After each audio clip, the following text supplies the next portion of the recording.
Okay, in these situations, we suspect what has taken place is the pivot bolt has come loose, and what that causes is the spring to pull this away from the latch.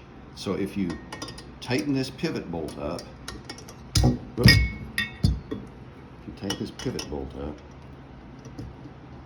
it will pull the latch back into place.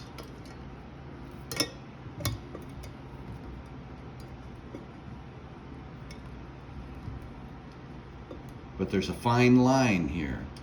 If you get it too close, the spring won't pull the latch back. So in that situation, you have to just loosen it a little bit,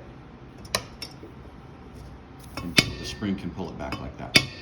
That should take care of your issue.